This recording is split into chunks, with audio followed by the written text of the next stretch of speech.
பிரம்மத்தை அறிந்தவன் பிரம்மமாகிறான் அப்படின்னு ஒரு பெரியவர் பேசினார் ஒரு கோவிலில். தைத்திரிய உபனிஷத்து அப்படி சொல்லுதான். இதை கேட்கும் பொழுது நமக்கு ஒரு சந்தேகம் வரும். அது எப்படி? பிரம்மத்தை அறிந்தவன் பிரம்மம் ஆகிறான்னா, சிங்கத்தை அறிந்தவன் சிங்கம் ஆகிறானா, தோசையை அறிந்தவன் தோசை ஆகிறானா? இப்படிப்பட்ட சந்தேகம் நமக்கு வர்றதுல ஒன்றும் ஆச்சரியம் இல்லை. இது இயற்கை. இதுக்கும் அந்த பெரியவரே பதில் சொல்றார். சிங்கம் வேற, நாம வேற. அதனால சிங்கத்தை அறிந்தவன் சிங்கம் ஆக மாட்டான். ஆனால் பிரம்மம் வேற, நாம வேற இல்லை. அதனால பிரம்மத்தை அறிந்தவன் பிரம்மமாகிறான் அப்படிங்கிறது அவரோட விளக்கம். மனிதன் அவன்தான் தான் பிரம்மங்கிறது தெரியாதனால தான் அதை வேற எங்கேயோ தேடிட்டு இருக்கிறான். கடைசியில் அது தான் தாங்கிறது புரிஞ்சுக்கிற பொழுது அவன் பிரம்மம் ஆயிடுறான். இதை விளக்கிறதுக்கு ஒரு உபநிஷத்து கதையே இருக்கு. நமக்கு தெரிஞ்ச கதை தான், ஆனால் அதை வேற விதமான அர்த்தத்தில் விளையாட்டாக சொல்லிகிட்டு இருக்கிறோம். ஒரு சமயம் ஒரு 10 நண்பர்கள் ஒரு காட்டு வழியாக போய்கிட்டு இருக்கிறாங்க. குறுக்க ஒரு நதி, அதை கடந்து அடுத்த பக்கம் போகணும். எல்லாரும் ஒரு வழியாக கடந்து அடுத்த கரைக்கு போய் சேர்ந்துட்டாங்க. அங்கே போய் சேர்ந்ததுக்கு அப்புறம் எல்லாரும் பத்திரமா வந்து சேர்ந்துட்டோமா அப்படின்னு தெரிஞ்சுக்கிறதுக்காக எண்ணி பார்க்குறான் அந்த கூட்டத்து தலைவன். அவங்க மொத்தம் 10 பேர். ஆனால் அவன் எண்ணி பார்க்குறப்போ 9 தான் வருது. ஏன்னா அவன் தன்னை விட்டுவிட்டான். எதிரில் நிற்கிறவங்கள மட்டுமே எண்றான். ஐயோ 10வது ஆள் எங்கேங்கிறான், பதறான். சரி நீ இரு, நான் எண்ணி பார்க்குறேன்னு சொல்லிவிட்டு இன்னொருத்தன் வந்து எண்றான். அவனும் தன்னை விட்டுட்டு எண்றான். 9 தான் வருது. எல்லாரும் கொய்யோ முறையோன்னு கத்த ஆரம்பிச்சிட்டாங்க. அந்த சமயத்தில் ஒரு பெரியவர் அந்த பக்கமாக வர்றார். என்ன விஷயம்னு விசாரிக்கிறார். 10வது ஆள் 6 அடிச்சுட்டு போட்டுது அப்படின்னு சொல்லி இவங்க அழறாங்க. சரி அழாதீங்க அப்படின்னு சொல்லி அந்த தலைவனை பார்த்து இப்படி வாங்குறார். வர்றான். இப்போ எனக்கு முன்னாடி ஒரு தரம் எண்ணு பார்க்கலாம்ங்கிறார். 1 2 3ன்னு ஆரம்பித்து 9ல் வந்து முடிக்கிறான். உடனே பெரியவர் நீ தான் அந்த 10வது ஆள் அப்படிங்கிறார். இது உண்மை. நாம தான் அது. நாம தான் நம்மளை வேற எங்கேயோ தேடிட்டு இருக்கிறோம். நாம் எங்கேயோ தேடிட்டு இருக்கிறோமே, அந்த பிரம்மம் நாம தான். இப்படி ஒரு பெரிய உண்மையை விளக்கிறதுக்காக தான் அப்படி ஒரு கதை சொல்லப்பட்டது. ஆனால் அதை வந்து நாம் வேற விதமாக வேடிக்கையாக உபயோகப்படுத்திக்கிட்டு இருக்கிறோம். எப்படி தெரியுமா? ஒரு ஆத்தங்கரையில் ஒரு 10 பேர் முழிச்சுக்கிட்டே நின்றுக்கிட்டு இருந்தாங்களாம். அந்த பக்கமாக வந்த ஒருத்தன் ஏன் இப்படி முழிச்சுக்கிட்டு நிற்கிறீங்கன்னு கேட்டிருக்கிறான். எங்களுக்கு நீச்சல் தெரியாது, நாங்கள்லாம் அடுத்த கரைக்கு போய் சேரணும் அப்படின்னாங்களாம். சரி நாங்கள் விட்டுட்டு போய் விடுறேன்.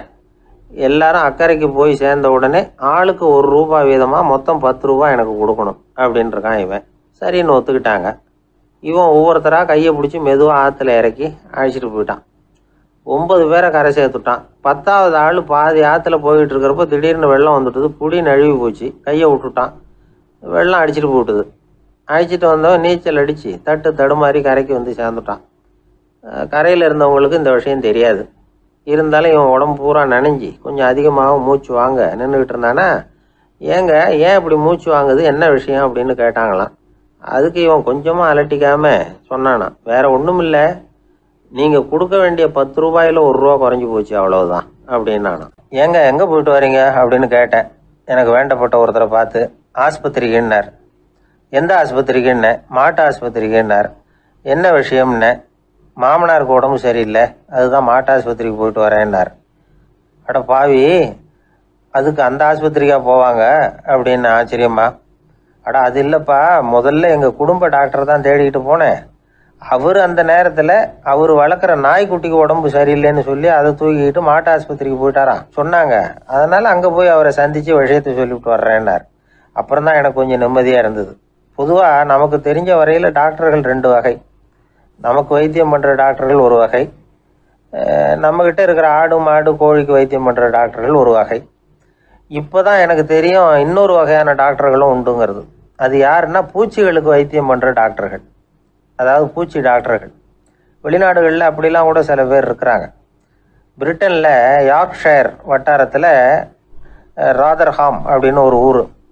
அங்கே ஒரு விலங்கியல் மருத்துவர் பேர் டாக்டர் லான்ஸ் ஜெப்சன். அவர் ஆஸ்பத்திரி வாசலில் பார்த்தீங்கன்னா தினமும் நிறைய பேர் நின்றுக்கிட்டு இருப்பாங்க. கையில் கண்ணாடி குடுவை, தகர டப்பா இப்படி ஏதாவது இருக்கும். அதுக்குள்ளே ஏதாவது பூச்சிகள் இருக்கும். அதுக்கு வைத்தியம் பண்ணுறதுக்காக வந்தவங்க தான் அவங்க எல்லாம். சிலந்தி பூச்சி, பல்லி, தேளு, பாம்பு இப்படி ஏதாவது இருக்கும். பொழுதுபோக்காக சில பேர் நாய், பூனை, கிளி, மைனா, புறா இப்படி ஏதாவது வளர்க்குறாங்கல்ல, அது மாதிரி இப்போல்லாம் தேளு, பல்லி, பாம்பு, பூச்சி இதையெல்லாம் வளர்க்க ஆரம்பிச்சிட்டாங்களாம். இது ஒரு புது ஃபேஷன். இப்போ கூண்டுக்குள்ளே டப்பாக்குள்ளே போட்டு வளர்க்குறது, அதுக்கு ஏதாவது நோய் வந்துட்டுதுன்னா வைத்தியம் பண்ணுறதுக்கு டாக்டர்கிட்ட வந்துட வேண்டியது, இப்படி இந்த பழக்கம்லாம் நிறையா வந்துட்டுது. ரத்தம் உறிஞ்சிற அட்டைகள் கூட இவங்ககிட்ட வைத்தியத்துக்கு வருதான். சிலந்திகளில் செங்கால் சிலந்தின்னு ஒரு வகை. மத்திய அமெரிக்க காடுகளில் இது அதிகம். சிலந்திகள்லேயே ரொம்ப விலை உசந்தது இந்த ரகம்தான். கால்களில் சிவப்பு கோடுகள் இருக்கும். இந்த இனம் இப்போ குறைஞ்சிக்கிட்டே வர்றதுனால சர்வதேச விதிகளின்படி இவற்றின் ஏற்றுமதி இறக்குமதிக்கு தடை விதிக்கப்பட்டிருக்குது. அதனால் இதை வளர்க்குறவங்க வீட்டுக்குள்ளேயே இனவிருத்தி மூலமாக பெருக்கி விற்பனை பண்ணிட்டு வராங்களாம். அந்த வகை சிலந்திகள் தான் இப்போ வைத்தியத்துக்கு அதிகமாக வருதான். சரி, இதுக்கெல்லாம் எப்படி வைத்தியம் பண்ணுறாங்க?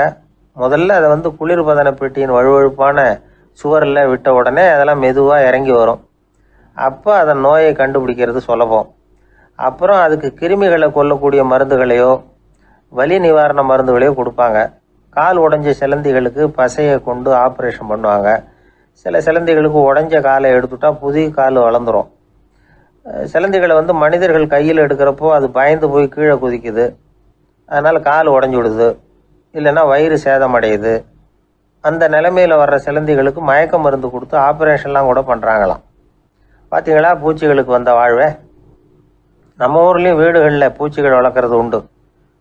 ஒருத்தர் வந்தார், எனக்கு 3000 கரப்பாம்பூச்சி அவசரமாக தேவைப்படுது, எங்கே கிடைக்கும்னு கேட்டார். கரப்பாம்பூச்சியா? அது என்னத்துக்குன்னு கேட்டோம். அது வேறு ஒன்றும் இல்லை, நான் குடியிருக்கிற வாடகை வீட்டை காலி பண்ண போகிறேன். வீட்டு சொந்தக்காரர் என்ன சொல்கிறாருன்னா, இந்த வீட்டுக்கு நான் குடி வந்தப்போ எப்படி இருந்ததோ அதே நிலைமையில் விட்டுட்டு போகணும்னு வீட்டுக்காரர் சொல்லியிருக்கிறார், அதனால தான் கேட்டேன் அப்படின்னார். உலகத்தில் எது எதுக்கும் ஆராய்ச்சி கூடங்கள் இருக்குதுல்ல, அது மாதிரி தூக்கத்தை பற்றி ஆராய்ச்சி பண்ணுறதுக்கு ஒரு ஆராய்ச்சி கூடம் இருக்குது. அப்படி ஆராய்ச்சி பண்ணணும்னா அதுக்கு மூழ்கிக்கிட்டு இருக்கணும்ல. அதனால தான் அந்த ஆராய்ச்சி கூடம் இங்கே இல்லை. அமெரிக்காவில் பாஸ்டன் பல்கலைக்கழக மருத்துவமனையில் அது இருக்குது. அங்கே தூக்கத்தை பற்றி பலவிதமான ஆராய்ச்சிகள் பண்ணிகிட்டு இருக்கிறாங்க. அந்த ஆராய்ச்சி கூடத்தில் இயக்குனராக இருக்கிற ஒரு நிபுணர், அவர் என்ன சொல்கிறாரு தெரியுமா? உங்களுக்கு தூக்கம் வரலையா, நீங்கள் நல்லா தூங்குறதுக்கு தாராளமாக சில யோசனைகளை என்னால் சொல்ல முடியும் அப்படிங்கிறார். யோசனை தானே, காசா பணமாக கேட்டு வச்சுக்கலாமே. உணவு, மனநிலை, தூங்கும் இடத்தோட சூழ்நிலை, படுக்கைக்கு செல்றப்போ உள்ள பழக்க வழக்கங்கள், இது காரணமாக ஒருத்தருக்கு தூக்கம் வராமல் போகலாம். தூக்கம் வராததுக்கு இதுதான் காரணம்னா அதையெல்லாம் சுலபமாக கட்டுப்படுத்தலாங்கிறார் அவர். தூக்கத்தை வரவழைக்கக்கூடிய ஒரு நல்ல மருந்து உடற்பயிற்சி. ஆனால் ஒன்று, படுக்க போகிற நேரத்தில் இது மாதிரி உடற்பயிற்சிகள் எல்லாம் செய்யக்கூடாது. கொஞ்சம் முன்னாடி பகல்லையே இந்த பயிற்சிகளை செய்கிறது நல்லது. தூக்கம் வராமல் அவதிப்படுறவங்க பிற்பகல் நேரங்களில் காஃபி, டீ இது மாதிரி பானங்களை சாப்பிடக்கூடாது. மது அருந்துறது கூட தூக்கத்தை பாதிக்கும். வெது வெதுப்பான நீரில் குளிக்கிறது, தியானத்தில் ஈடுபடுறது, ஓய்வாக இருக்கிறது, படுக்கிறது, அதாவது படுக்கிறதுக்கு முன்னாடி ஒரு கோவலை பால் சாப்பிட்றது, இதெல்லாம் தூக்கத்தை வரவழைக்கிறது ரொம்ப உதவியாக இருக்கும். இன்னொரு விஷயம் என்னென்னா, தூங்கி ஆகணுமேங்கிற கவலை வேண்டியதில்லை. அப்படி நினச்சி கவலைப்படுறதை விட்டுடணும். தூக்கம் வரலையா, உடனே படுக்கையை விட்டு எழுந்திரிக்க வேண்டியது. வெளியில் வாங்க, வேறு ஏதாவது வேலையில் ஈடுபடுங்க, கொஞ்சம் நேரம் உலாவுங்க, அல்லது ஏதாவது ஒரு புஸ்தகத்தை எடுத்து படிங்க. களைப்பு ஏற்பட்டால் மறுபடியும் படுக்கைக்கு போங்க, தூக்கம் தானாக வந்துடும். ஒரு விஷயத்தை மட்டும் நல்லா ஞாபகத்தில் வச்சுக்கணும். படுக்கைக்கு போகிறப்போ உங்கள் மற்ற எல்லா பிரச்சனைகளையும் மறந்துடணும். அது எப்படி சார் முடியும்? அந்த நேரம் தானே எல்லா பிரச்சனையும் வரிசையாக ஞாபகத்துக்கு வருது அப்படின்னு நாம் நினைக்கலாம். ஆனால் பழக்கத்தில் அதை நாம் மாற்றிக்க முடியும். கொஞ்சம் முயற்சி பண்ணணும், அவ்வளோதான். இது எல்லாமே ஆராய்ச்சி பண்ணி பார்த்துட்டு அந்த நிபுணர் சொல்கிற கருத்து தான். இன்னொரு விஷயமும் அவர் சொல்கிறார். அது என்னென்னா, உடல் கோளாறு காரணமாக தூக்கம் வராமல் அவதிப்படுறவங்களுக்கெல்லாம் இந்த யோசனைகள் சரியாக வராது அப்படிங்கிறார். அதுக்கெல்லாம் மருத்துவ சிகிச்சை கொடுத்து தான் சரி பண்ணணும். சில பேருக்கு நடு ராத்திரியில் மூச்சு திணறல் ஏற்பட்டு தூக்கம் வராமல் போயிடும். ஊரெல்லாம் தூங்குறப்ப தான் மட்டும் தூங்காமல் மூழ்கிட்டு இருக்கிறது, ஊரெல்லாம் மூழ்கிட்டு இருக்கிறப்போ தான் மட்டும் தூங்குறது, இது மாதிரி கோளாறுகளால் சில பேர் பாதிக்கப்படலாம். காலு தசை முறுக்கிக்கிறதுனால சில பேருக்கு அடிக்கடி விழிப்பு வரலாம். மன அழற்சி காரணமாக சில பேருக்கு தூக்கம் வராது. இது மாதிரி கோளாறுகளுக்கெல்லாம் அதுக்கு தகுந்த மாதிரி சிகிச்சை கொடுத்து தான் சரி பண்ண வேண்டியிருக்கும். எந்த கோளாறும் இல்லாமல் தூக்கம் வரலைன்னா ஆரம்பத்தில் சொன்ன முறைகளை கடைபிடிச்சு பார்க்கலாம். தூக்கம் வந்ததுன்னா யோசனை சொன்ன அந்த நிபுணருக்கு நன்றி சொல்லலாம். ஒருத்தர், ஏன் சார் பஸ்ஸில் தூங்குறது கெட்ட பழக்கமானு கேட்டார். இல்லையே, நான் கூட பஸ்ஸில் போகிறப்ப தூங்கிட்டு தானே போவேன் அப்படின்னார் இன்னொருத்தர். அப்புறம் ஏன் என்ன டிரைவர் வேலை வேணாம்னு வீட்டுக்கு அனுப்பி வச்சுட்டாங்க அப்படின்னாராம் அவர். 1816 வருஷம் செப்டம்பர் மாதம் 11 பிரான்ஸ் தேசத்தில் உள்ள ஒரு மருத்துவமனை. அங்கே ஒரு இளம் டாக்டர் கொஞ்ச நாளைக்கு முன்னாடி தான் அந்த ஆஸ்பத்திரியில் புதுசாக வேலைக்கு சேர்ந்துருக்கிறார். அவர் பேர் ரெனே லெனக். அவர் அன்னைக்கு காலையில் அந்த மருத்துவமனையில் அப்படியே ரவுண்ட்ஸ் வந்துக்கிட்டு இருக்கிறார். வார்டில் ஒரு படுக்கையில் ஒரு இளம் பெண் படுத்திருக்கிறா. அந்த பொண்ணுக்கு இருதய நோயாக இருக்கலாம்ங்கிறது மற்ற டாக்டர்கள் சந்தேகம். அந்த காலத்துல எல்லாம் ஒருத்தருடைய இருதய துடிப்பை தெரிஞ்சுக்கணும்னா நோயாளியின் மார்பில் டாக்டர் காதை வச்சு பார்த்து தான் தெரிஞ்சுக்கிறது வழக்கம். ஆனால் இந்த பெண்ணும் இளம் பெண், அந்த டாக்டரும் புதுசாக சேர்ந்துருக்கிறவர். அதனால் பரிசோதனை பண்ண தயங்கினார். கொஞ்ச நேரம் யோசனை பண்ணார். திடீர்னு ஒரு ஞாபகம் வந்தது அவருக்கு. அதாவது அன்னைக்கு விடியற் காலையில் தோட்டத்தில் அப்படியே வாக்கிங் போயிட்டு இருந்தப்போ சின்ன பசங்கள்லாம் ஒரு மரக்கட்டையை வச்சு விளையாடிக்கிட்டு இருந்தாங்களாம். அதை இவர் பார்த்துருக்கிறார். அது என்ன விளையாட்டுனா, ஒரு நீளமான மரப்பலகை, அதில் ஒரு முனையில் ஒரு பையன் தன்னுடைய காதை வச்சுக்கிட்டு இருக்கிறான். மறுமுனையில் இன்னொரு பையன் அந்த மரப்பலகையை ஒரு ஆணியால் கீறிக்கிட்டு இருக்கிறான். ஒரு முனையில் ஆணியால் கீறும் பொழுது மறுமுனையில் காதை வச்சிருக்கிற பையனுக்கு அந்த சத்தம் துல்லியமாக கேட்குது. அந்த டாக்டருக்கு காலையில் பார்த்த இந்த விளையாட்டு ஞாபகத்துக்கு வந்துட்டுது. உடனே என்ன பண்ணார் தெரியுமா? ஒரு நீளமான காகிதத்தை எடுத்தார். அதை அப்படியே உருளை மாதிரி உருட்டினார். ஒரு முனையை அந்த நோயாளியின் மார்பில் இடது பக்கம் வச்சார்.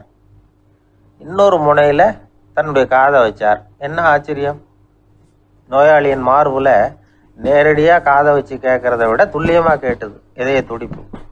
இதய துடிப்பு மட்டும் இல்லை, மூச்சு இழுத்து விடுறது, திரவ பொருள்களின் அசைவு, எல்லா சத்தமும் தெளிவாக கேட்குது. கிரேக்க மொழியில் ஸ்டெத்தாஸ் அப்படின்னா மார்பு, ஸ்கோப்பின் அப்படின்னா பார்ப்பதுன்னு அர்த்தம். அதனால் டாக்டர் ரெனே லெனக் தான் கண்டுபிடிச்ச கருவிக்கு ஸ்டெத்தஸ்கோப் அப்படின்னு பேர் வச்சார். அவரே முதல் மாடலையும் செஞ்சார். அளவு ரொம்ப பெருசாக இருந்தது, சுலபமாக எடுத்துகிட்டு போகிறது கஷ்டம், அது அவ்வளோ கஷ்டமாக இருந்தது அது. அதனால் அவரே அதை அப்புறம் 2 பிரிவாக தயார் பண்ணார். இது 2 துண்டையும் டாக்டர் தன்னோட கோட்டு பாக்கெட்டில் வச்சுக்கலாம், தேவைப்படுறப்ப எடுத்து ஒன்றா சேர்த்துக்கலாம். இப்படி தான் அவர் ஆரம்பத்தில் பண்ணார். தன்னுடைய இந்த கண்டுபிடிப்பை பற்றி அவர் ஒரு புத்தகம் எழுதினார். நிறைய விற்றுது, புகழும் பணமும் சேர்ந்தது. பணமும் புகழும் சேர்ந்தது மாதிரியே அவருக்கு ஒரு நோயும் சேர்ந்தது. அது என்ன நோயின்னு கண்டுபிடிக்கிறதுக்கும் அவர் கண்டுபிடிச்ச கருவி தான் உபயோகப்பட்டு தான். அவரே அதை கண்டுபிடிச்சார். அவருக்கு வந்திருந்தது காச நோய். 1826 வருஷம் ஆகஸ்ட் மாதம் 13 உலகத்தின் முதல் ஸ்டெதஸ்கோப்பை கண்டுபிடிச்ச டாக்டர் ரெனே லெனக் காலமானார். அவர் சாகிறதுக்கு முன்னாடி மரத்தால் செஞ்சு வச்சுருந்த ஸ்டெதஸ்கோப்பை தனக்கு வேண்டியப்பட்ட ஒரு டாக்டர்கிட்ட கொடுத்து, என்னுடைய சொத்துக்கள்லேயே ரொம்ப வசந்தது அப்படின்னு சொன்னாராம். அதுக்கப்புறம் 3 வெள்ளைக்காரங்க சேர்ந்து இந்த கருவியில் சில மாற்றங்களை பண்ணாங்க. ஆனால் 1829 லண்டனில் டாக்டர் நிக்கோலஸுங்கிறவர் ஒரு காதால் இதய துடிப்பை கேட்குறத விட டாக்டர் 2 காதாலையும் கேட்கறது தான் சரியாக இருக்கும் அப்படின்னு ஒரு கருத்தை வெளியிட்டார். அதுக்கப்புறம் ரொம்ப காலம் கழித்து 1852 ஜார்ஜ் காமான் அப்படிங்கிறவர் ரப்பர் டியூபுகளை உபயோகப்படுத்தி 2 காதாலையும் கேட்குற மாதிரி ஒரு புதிய வடிவத்தை அதுக்கு கொடுத்தார். அதுக்கு பிறகு அது படிப்படியாக எவ்வளவோ மாற்றங்கள் இருந்தாலும் ஆரம்பத்தில் டாக்டர் ரெனே லெனக் உருவாக்கின அடிப்படை மாடலை யாரும் மாற்றி அமைக்கலைங்கிறது தான் முக்கியமான விஷயம். நமக்கு தெரிஞ்ச ஒரு ஆஸ்பத்திரி, அதில் ஒரு நோயாளி, காலை நேரத்தில் நர்ஸு அந்த பக்கமாக போய்கிட்டு இருந்தாங்க. அதை பார்த்துட்டு ஒரு நர்ஸுன்னு கத்துறார். நர்ஸு அவசரமாக ஓடி என்ன விஷயம்னு கேட்டாங்க. சிஸ்டர், இங்கே பாருங்கள், உங்கள் டாக்டரை என் நெஞ்சில் ஒரு காதை வச்சு கேட்டுக்கிட்டு இருக்கிறார் அப்படின்னார் நோயாளி. சிஸ்டர் பதட்டப்படாமல், அதனால் என்ன, இந்த டாக்டர் பழமையான விஷயங்களில் ரொம்ப நம்பிக்கை உள்ளவர், அதனால் ஸ்டெதாஸ்கோப்பை உபயோகப்படுத்தாமல் காதை வச்சு கேட்குறார், அது ஒன்றும் தப்பு இல்லை அப்படின்னாங்களாம். ஐயோ, அதுக்காக இல்லை சிஸ்டர், இவர் என் நெஞ்சு மேலே தலையை வச்சது நேற்று ராத்திரி 9 மணி, இப்போ விடிஞ்சு போச்சு, இன்னமும் தலையை எடுக்கவே இல்லை, அதுக்காக தான் சந்தேகப்பட்டு உங்களை கூப்பிடுறேன் அப்படின்னாராம். எதிர்காலத்தை நினச்சா எனக்கு ரொம்ப பயமாக இருக்குது சார் அப்படின்னு சொல்கிறவங்க நிறைய பேர் இருக்கிறாங்க. அதாவது பயப்படாத மனிதர்கள்னு யாருமே கிடையாது. ஒவ்வொருத்தருக்கும் ஒவ்வொரு விதமான பயம் இருந்தாலும் ஒட்டுமொத்தமாக பார்க்குறப்போ மனிதனுக்கு 6 விதமான பய உணர்வுகள் வரலாம் அப்படின்னு பெரியவங்க சொல்கிறாங்க. எல்லா விதமான பயமும் இந்த 6 வகைக்குள்ள அடக்கம். அந்த 6 வகை பயமும் 6 எதிரிகள் மாதிரியாம். 6 எதிரிகளையும் புரிஞ்சுக்கிட்டோம்னா போதும், வாழ்க்கையில் சுலபமாக வெற்றி அடைய முடியும். சரி, அந்த 6 வகை பயம் என்னென்ன அப்படின்னு பார்ப்போம். முதல்ல வறுமை பற்றிய பயம், 2வது பழிச்சொல் பற்றிய பயம், 3வது உடல் நலம் பாதிப்பு பற்றிய பயம், 4வது என்னன்னா காதல் தோல்வி, 5வது முதுமை, 6வது மரணம். அதாவது பயப்படுறதுங்கிறது ஒரு மனநிலை தான். இந்த மனநிலையை கட்டுப்படுத்த முடியும், திசை திருப்ப முடியும். சரி, இந்த பயங்களின் அறிகுறிகள் எப்படி இருக்கும்? வறுமை பற்றிய பயம் அப்படின்னு முதல்ல சொன்னோம் இல்லையா, அந்த பயத்தின் அறிகுறிகளை தெரிஞ்சுக்குவோம்.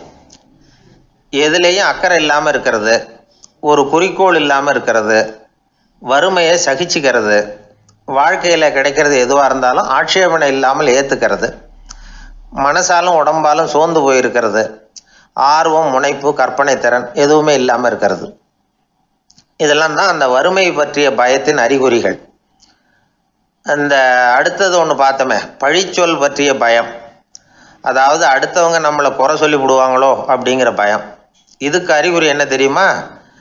புதியவர்களை சந்திக்கிறதுக்கு பயப்படுறது, முடிவு எடுக்க முடியாமல் குழம்புறது, பிரச்சனைகளை தவிர்க்க விரும்புறது, தாழ்வு மனப்பான்மை, வரவுக்கு மீறி செலவு செஞ்சு இமேஜை உயர்த்திக்கிறது, குறிக்கோள் இல்லாத வாழ்க்கை, இதெல்லாம் தான் அதுக்கு அறிகுறிகள். 3வது பயம் உடல் நலம் பாதிப்பு பற்றிய பயம், அதாவது நோய் பற்றிய பயம். ஒரு உண்மை என்ன தெரியுமா?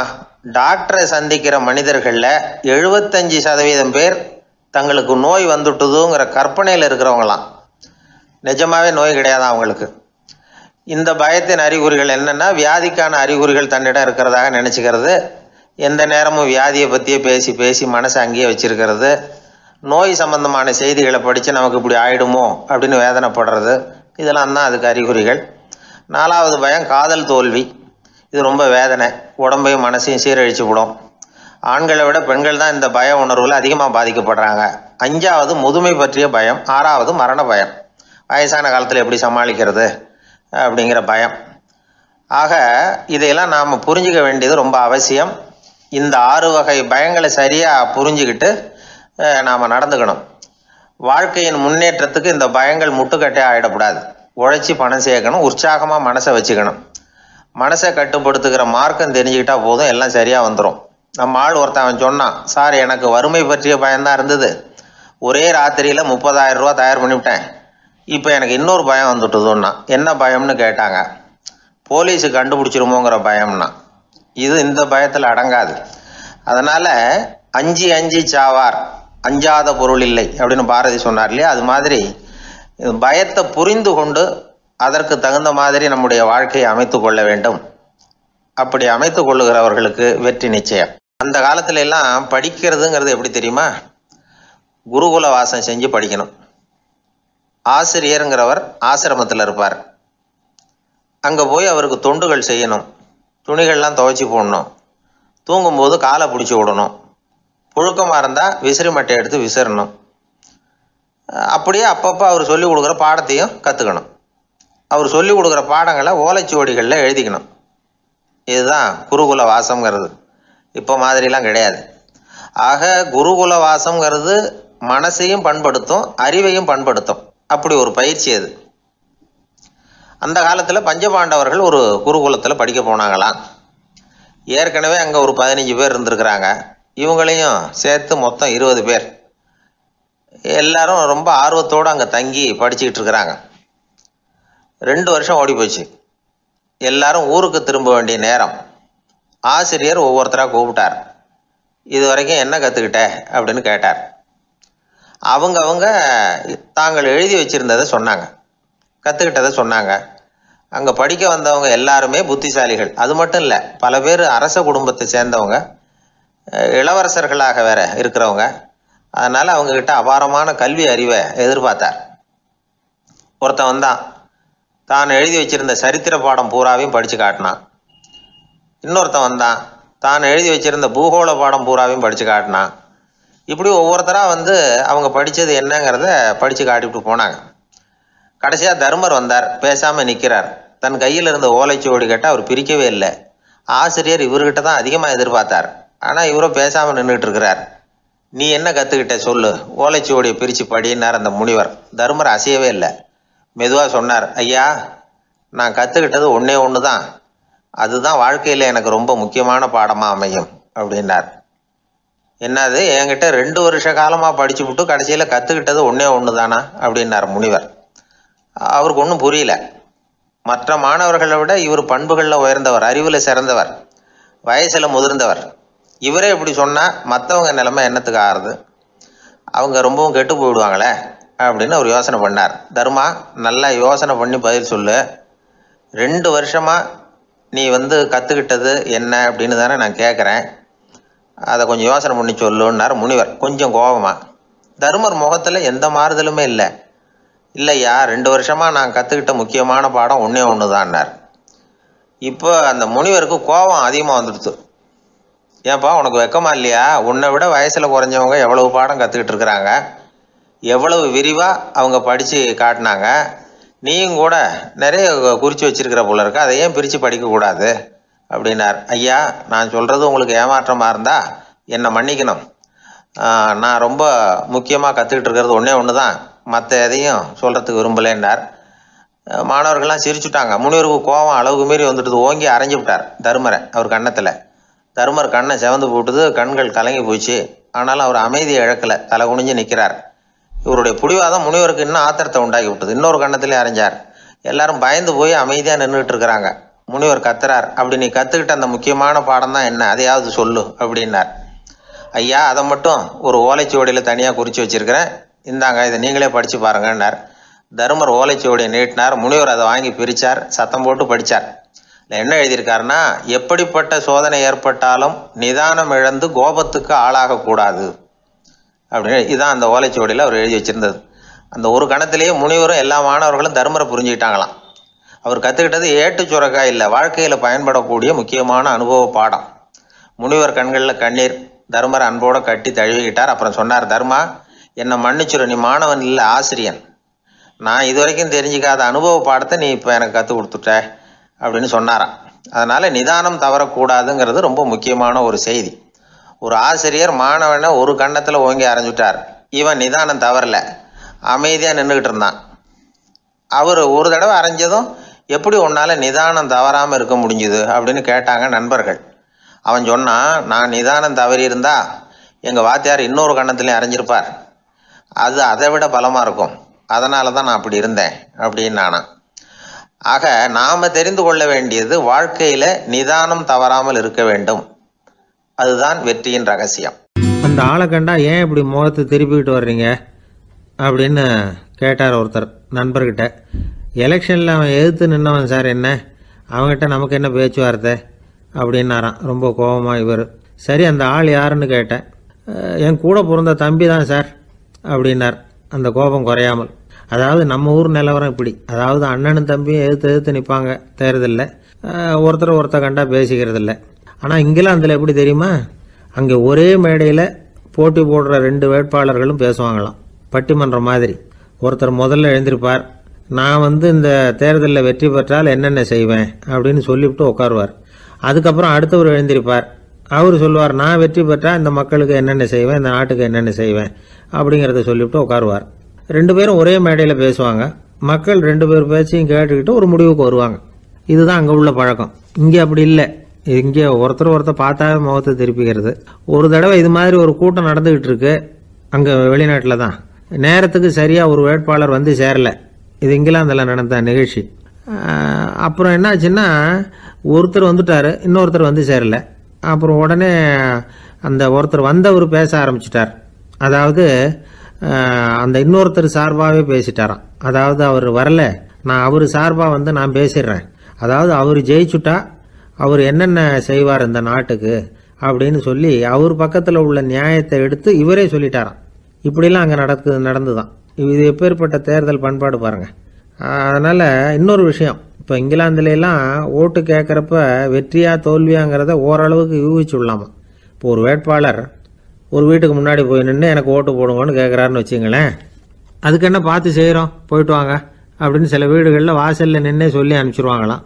வேற சில வீடுகளில் எப்படின்னா, வேட்பாளரை வீட்டுக்குள்ளே கூப்பிட்டு காபி சாப்பிட சொல்லி உபசரித்து அதுக்கப்புறம் அனுப்பி வைக்கிறது வழக்கமாக. இதில் எந்த வீட்டு ஓட்டு நிச்சயம் தெரியுமா? வாசலில் நின்று வழி அனுப்பி வச்சுடுறாங்க பாருங்க, அவங்க ஓட்டு நிச்சயம். உள்ளே கூப்பிட்டு காப்பி கொடுத்து அனுப்புகிறாங்க பாருங்க, அவங்க ஓட்டு நிச்சயம் இல்லையா? சரி, அப்புறம் ஏன் அந்த உபசரிப்பு அப்படின்னு கேட்டால் அதுக்கு ஒரு காரணத்தை சொல்கிறாங்க. அதாவது அது ஒரு அனுதாபத்தை தெரிவிக்கிற முறையா. ஐயோ பாவம், நாம் இவருக்கு ஓட்டு தான் போட போகிறதில்ல, எதையாவது செய்வோம், காப்பியாவது சாப்பிட்டு போகட்டும் அப்படிங்கிற எண்ணமா. இப்படி அந்த ஒரு பழக்கம். ஆக அந்த ஊரில் நிறைய காப்பி சாப்பிடணும்னு ஒருத்தர் ஆசைப்பட்டால் தேர்தலில் தோற்று போகிறதுக்கு தயாராக இருக்கணும்.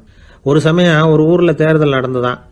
ஒரு தொகுதியில் நின்று தோற்று போன ஒருத்தர் கையில் ஒரு துப்பாக்கியோட ஊருக்குள்ளே சுற்றிக்கிட்டு இருந்தாராம். ஒரு போலீஸ்காரர் அவரை பார்த்துட்டு சந்தேகப்பட்டிருக்கார். அதனால் அவரை தடுத்து நிறுத்தி, என்ன இது துப்பாக்கியோட சுற்றுறீங்களேன்னு விசாரிச்சிருக்கார். இதுக்கு அவர் சொன்னாராம், சார், இந்த தொகுதியில் மொத்தம் 1,00,000 வாக்காளர்கள், அதில் எனக்கு 10,000 பேர் மட்டும்தான் எனக்கு ஓட்டு போட்டிருக்கிறாங்க. அப்படின்னா எனக்கு வேண்டாதவங்க இந்த தொகுதியில் 90,000 பேர் இருக்கிறாங்கன்னு அர்த்தம். இப்படி ஒரு சூழ்நிலையில் நான் என்னுடைய பாதுகாப்புக்கு ஆயுதம் இல்லாமல் நடமாடலாமா அப்படின்னு கேட்டாராம். எவ்வளவு எச்சரிக்கை பாருங்க. நம்ம ஊரில் சில பேர் ஓட்டு கேட்குற விதமே தனி. ஒருத்தர் ரொம்ப சாமர்த்தியமாக ஓட்டு கேட்பாராம். அவர் எப்படின்னா, ஒரு வீட்டுக்கு போகிறாருன்னு வச்சுங்களேன், அந்த நேரம் அந்த வீட்டுக்காரரு என்ன செஞ்சுக்கிட்டு இருக்கிறாரோ அதே வேலையை இவரும் கொஞ்ச நேரம் செய்வாராம், அவருக்கு ஒத்தாசையா. அதுக்கப்புறம் மெதுவாக பேச்சு கொடுப்பார், ஓட்டு கேட்பார், இது மாதிரி எலெக்ஷனில் நிற்கிறேன் கவனிக்கணும்னு. அது மாதிரி ஒரு தடவை அவர் போனப்போ அங்கே அவர் என்ன பண்ணிகிட்டு இருக்காரு, வீட்டுக்கு பின்னாடி மாட்டு கொட்டையில் பால் கறந்துக்கிட்டு இருக்கார் ஒரு பசுமாட்டுக்கிட்ட. அந்த வீட்டில் இவர் ஓட்டு கேட்க போனவர் இவர் ஓடி போய் இன்னொரு சொம்பை எடுத்துக்கிட்டு அதே மாட்டுக்கு இன்னொரு பக்கம் போய் உட்காந்துக்கிட்டு இவரும் பால் கறக்க ஆரம்பிச்சிட்டார். எதிராக உட்காந்துட்டு இருக்காரு இவர் இந்த பக்கம் உட்காந்துருக்கார். கீழே கொஞ்சம் குனிஞ்சு பார்த்தா ஒருத்தர் முகத்தை ஒருத்தர் பார்க்கலாம். கொஞ்ச நேரம் ஆனதுக்கப்புறம் இவர் மெதுவாக அவர்கிட்ட பேச்சு கொடுத்தாராம்.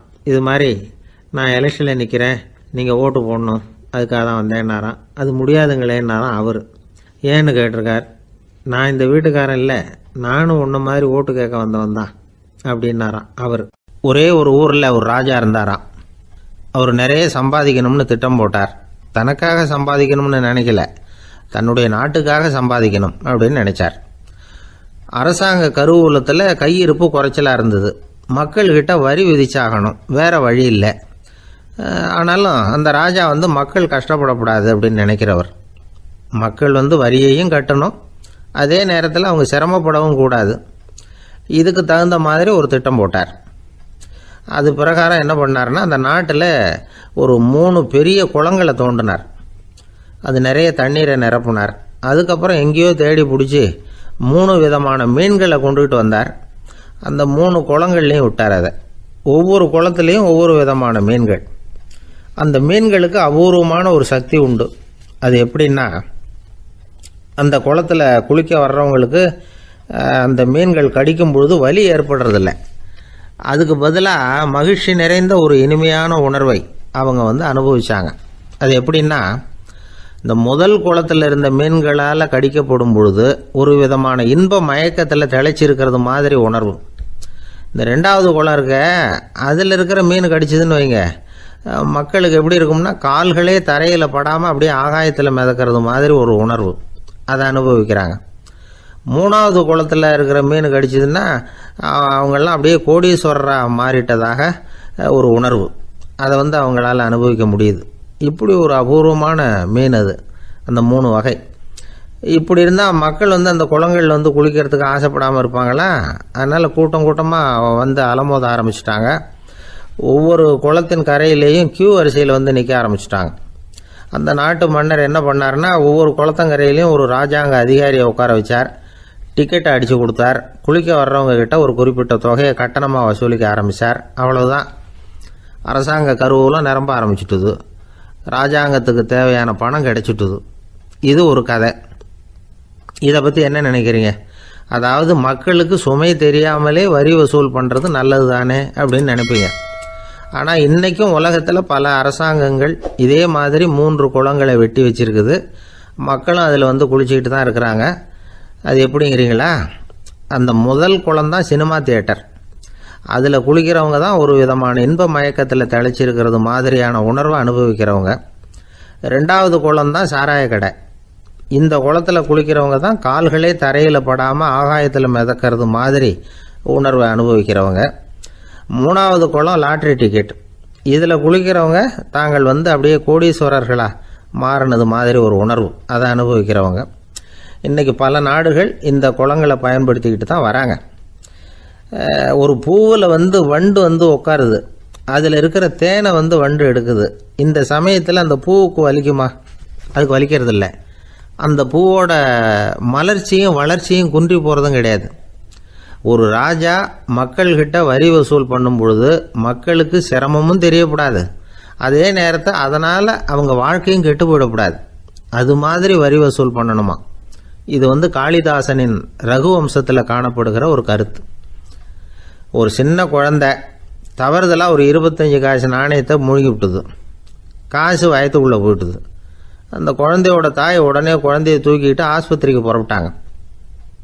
அப்போ அந்த பக்கமாக ஒருத்தர் வந்தார் தெருவில். என்ன விவரம்னு கேட்டார். இவங்க சொன்னாங்க, குழந்தை காசை முழுங்கிட்டுது, அதுதான் அவசரமாக ஆஸ்பத்திரிக்கு தூக்கிட்டு ஓடுறேன் அப்படின்னாங்க. வந்தவர் சொன்னார், கவலைப்படாதம்மா, உடனே இப்படி கொடுங்க குழந்தைய அப்படின்னு கையில் வாங்கினார். ஒரு கையில் அந்த குழந்தையோட கால் ரெண்டையும் பிடிச்சி தலைகீழாக தூக்கி பிடிச்சார். இன்னொரு கையால் அந்த குழந்தையோட வயத்தில் குறிப்பாக ஒரு இடத்துல அப்படியே தேடி அந்த சுட்டு விரலால் ஒரு இடத்துல பொட்டுன்னு தட்டினார். உடனே காசு அந்த குழந்தையோட வாய் வழியாக வெளியில் விழுந்துட்டுது. காசை எடுத்துக்கிட்டு, இந்தாங்கம்மா உங்கள் குழந்தை அப்படின்னார். ரொம்ப நன்றிங்க, நிச்சயமாக நீங்கள் ஒரு டாக்டராக தான் இருக்கணும், என்னுடைய யூகம் சரிதானே அப்படின்னாங்களாம் அந்த அம்மா. அதுக்கு அவர், இல்லைங்க, நான் ஒரு இன்கம் டேக்ஸ் ஆஃபீஸர், வருமான வரி அதிகாரி அப்படின்னு சொல்லிவிட்டு போனாராம். ஒரு ஆள் இருந்தார், விலங்குகள் பேரில் அவருக்கு ரொம்பவும் பிரியம். அதனால் தன்னுடைய வீட்டில் ஒரு நாயை வளர்த்தார். அதே மாதிரி கழுதையையும் வளர்த்தார். அந்த கழுதை அவர் வீட்டு கொல்லை பக்கத்தில் நின்றுக்கிட்டு இருக்கும். ஏதாவது பொதி சுமக்கிற வேலை இருந்ததுன்னா அதை கவனிச்சிக்கும். அந்த நாய் வீட்டுக்குள்ளே இருக்கும். நாய்க்கு அந்த வீட்டில் ராஜ உபசாரம் தான். அதுக்கு அந்த வீட்டில் ஏகப்பட்ட மரியாதை. குளிக்கிறதுக்கு தனியாக சோப்பு, 2 வேளையும் பால், பிஸ்கட்டு, மத்தியானம் சாப்பாடு. அதுக்கு ஏதாவது உடம்பு சரியில்லைன்னா உடனே ஆஸ்பத்திரி வைத்தியம். ரொம்ப கொடுத்து வச்ச நாய்.